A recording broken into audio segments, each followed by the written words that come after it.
Halo Sinegrip, balik lagi sama gue Rasyidari. Ya, lo udah bisa tahu, udah bisa ngeliat dari judul dan thumbnail video ini. Gue bakal nge-review film apaan? The Curse of Monkey's Paw alias Kutukan Cakar Monyet. Gue mau cerita dikit nih tapi sebelum review. Jadi gue tuh nonton kemarin hari Kamis. Itu jadwalnya jam 17.15.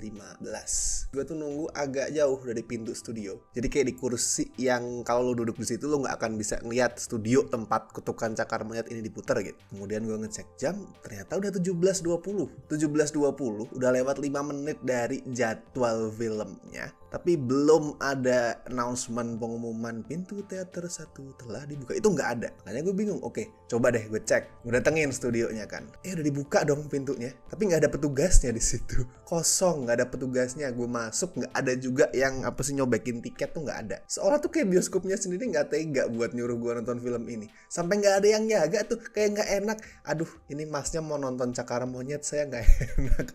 Udah saya pergi aja. Tapi oke lah, pokoknya abis itu gue duduk.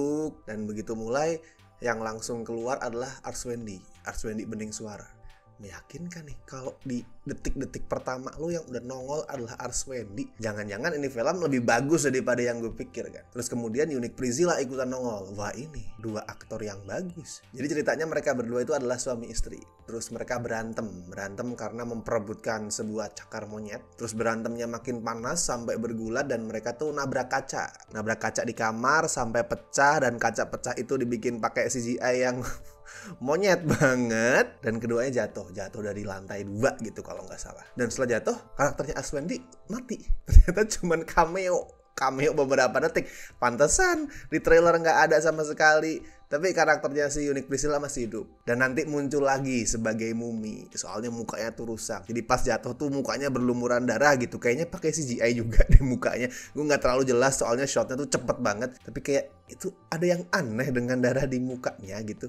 Tapi intinya dia bertahan hidup lah. Dan semua itu terjadi cuma dalam 30 detik. Sekitar 30 detik lah kurang lebih. Dan dalam 30 detik itu gue udah nyesel. Anjir, mending gue buka puasa di restoran Padang gitu pikir gue. By the way, ini film adalah adaptasi ya dari cerita pendek The Monkey's Paw bikinan W.W. Jacobs. Itu cerita klasik, legend banget. Udah ada banyak film yang ngambil inspirasi dari sana, mau itu adaptasi atau cuma nyomot beberapa elemennya. Dan mungkin lo bakal mikir, kok bisa film kayak Cakar Monyet ini ngelakuin adaptasi resmi pula ke sebuah cerita pendek selegend itu? Ya karena statusnya public domain, udah untuk publik, free, gratis. Lo mau baca nih itu cerita di internet, di website apapun tuh bebas. Lo mau adaptasi dalam bentuk apa juga free. Lo mau jadiin film pendek, lo mau jadiin web series, itu bebas. Makanya karya-karya yang udah jadi public domain statusnya itu sering ngelahirin adaptasi nyentriknya tuh ada yang wah ini bisa ngasih terobosan yang unik, yang berani, yang kreatif.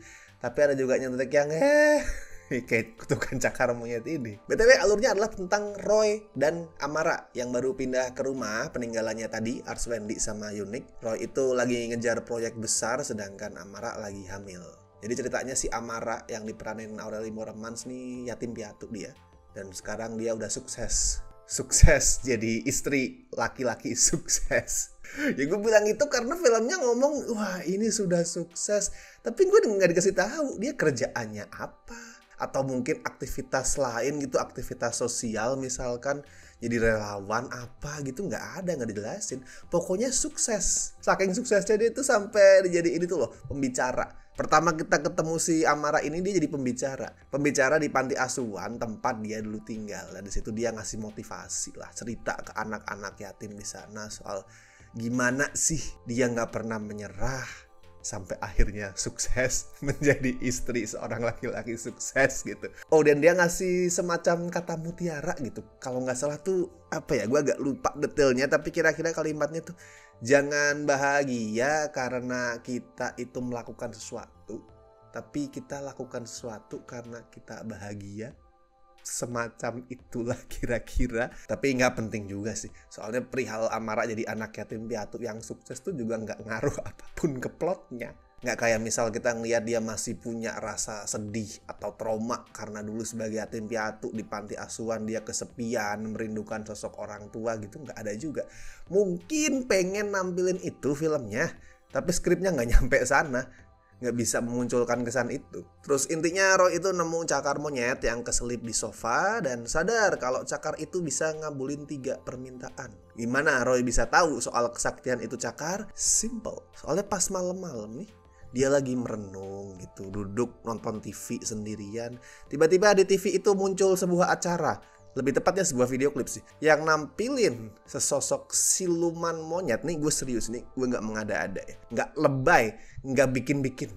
Itu yang ditonton Roy adalah video klip siluman monyet joget sambil nyanyiin lagu yang kedengeran kayak lagu anak-anak gitu, yang liriknya itu ngomong soal betapa saktinya cakar monyet ini bisa ngabulin permintaan lu. Alias ada adegan musikal. Kalau lu udah ngerasa adaptasi Cats kemarin lu ngeliat kucing-kucing joget nyanyi itu aneh, di sini lebih aneh, ada siluman monyet nyanyi nari. Waduh, itu gue sama penonton yang lain ngakak loh, asli. Mungkin maksudnya ngasih lihat ya gimana siluman monyet ini adalah sosok yang nyentrik, yang eksentrik, nyeleneh gitu. Tapi hasilnya konyol banget. Ya, dia liar, nakal, brutal, membuat semua orang menjadi gempar. Tapi dia bukan Sun Gokong. Dia adalah siluman monyet di film horor. Ini bukan horor komedi, ini horor. Terus dia joget, terus dia nyanyi apa gitu, cakarku. Itu pokoknya lu tonton sendiri dan lu akan menjadi saksi sebuah adegan musikal yang mungkin bikin Damien Chazelle langsung ngerasa minder, merenungkan karirnya. Ini gua ngapain bikin film musikal kalau nggak sebagus ini, kalau bukan siluman monyet juga yang joget. Dan lu jangan salah paham ya, itu adegan musikal nggak ada di cerita pendeknya, nggak ada di The Monkey's Paw, itu nggak ada adegan siluman monyet joget tuh nggak ada. Bahkan penampakan hantu juga nggak ada, soalnya The Monkey's Paw itu cerita yang mengetengahkan psikologis, horor psikologis tentang sisi kelam manusia yang semakin sering dia memohon ke cakar karena dia semakin serakah, semakin hancur juga hidupnya. Dan di akhir kita dibikin bertanya-tanya, itu semua bencana emang karena kutukan cakarnya, karena cakarnya emang sakti, atau sebenarnya cuma akibat dari keserakahan manusia aja. Jadi rada ambigu gitu ceritanya. Nggak ada penampakan apapun, nggak kayak di film ini yang jadi film ya, film hantu-hantuan biasa ala Indonesia. Dan di sini penampakannya pun ngasal banget loh. Misal nih, sebelum tahu kegunaan cakar tadi, si Roy itu udah sempet dihantuin sama si siluman monyet. Jadi dia tuh lagi nyetir sendirian, tiba-tiba di sebelahnya keluar mobil punya temennya gitu yang diliatin dibunuh sama si siluman monyet, tapi ternyata semua itu cuma halusinasi. Nah, pertanyaan gue adalah, kalau tujuan si siluman itu memanipulasi psikisnya Roy biar dia tergoda buat minta, buat memohon ke cakar itu, kenapa dia ngasih penampakan kayak tadi? Kan kalau gitu yang ada orangnya jadi takut. Ya Roy akhirnya ngomongin permintaan dia ya, memohon ke cakar karena dia juga bego. Tapi nggak langsung. Andaikan nggak dikasih penampakan kayak gitu, mungkin Roy akan lebih cepat untuk memohon ke cakar. Harusnya nih ya Nyet, gue ajarin nih. Kalau misalkan lu sebagai siluman itu cerdas nih, harusnya bukan penampakan serem yang lo kasih ke korban lo. Yang lo kasih ke Roy itu bukan penampakan lo lagi bunuhin orang. Yang lo kasih ke Roy itu misal gini, lo berubah menjadi Amara gitu, menjadi istrinya. Terus lo ngomong ke si Roy, sayang kamu kere deh. Nah, dia terstimulus tuh, anjing, istri gue lagi hamil bilang gue kere. Gue harus meminta ke cakar itu biar gue kaya. Nah, itu baru make sense. Banyak lah pokoknya part di film ini yang bikin gue teriak, kenapa, why gitu ya. Banyak. Kenapa si Roy itu sempet minta ke mantan dia buat ngucapin permintaan ke cakar, padahal dia sendiri masih punya sisa 2 permintaan. Ya pokoknya rules di film ini tuh kacau. Padahal rules itu adalah hal penting di film horor. Terus kenapa kayak ada beberapa menit adegan yang hilang pas si siluman tuh menampakkan diri di tengah pestanya Roy. Bener-bener gak smooth lah aliran ceritanya. Dan kenapa gitu Oka sama Aureli mau main di film beginian, padahal kalau dari skripnya kan pasti ketahuan ya, mereka harus ngelakuin banyak adegan konyol, termasuk diperkosa sama siluman monyet. Ya kalau skor untuk kutukan cakar monyet mungkin 1 dari 10, karena ini gue yakin satu-satunya film Indonesia tahun ini yang punya adegan musikal dengan siluman monyet di dalamnya. Kalau nggak percaya sama apa yang gue bilang tadi, ada adegan seabsurd itu, tonton kutukan cakar monyet. Tidak perlu ragu kawan. sikat langsung di bioskop. Nih gue dorong lu buat nonton. Nih lu nggak akan pernah menemukan experience yang kayak gini di film-film horor Indonesia lainnya. Buat yang mungkin somehow gitu udah nonton juga film ini, bisa lu kasih review lu di kolom komentar buat mengajak yang lain nih, deskripsiin keabsurdan apa yang lu temui biar teman-teman lain nih penonton video ini yang lain juga tertarik buat ikut nonton. Go ahead, tuliskan di kolom komentar. Ya pokoknya begitulah.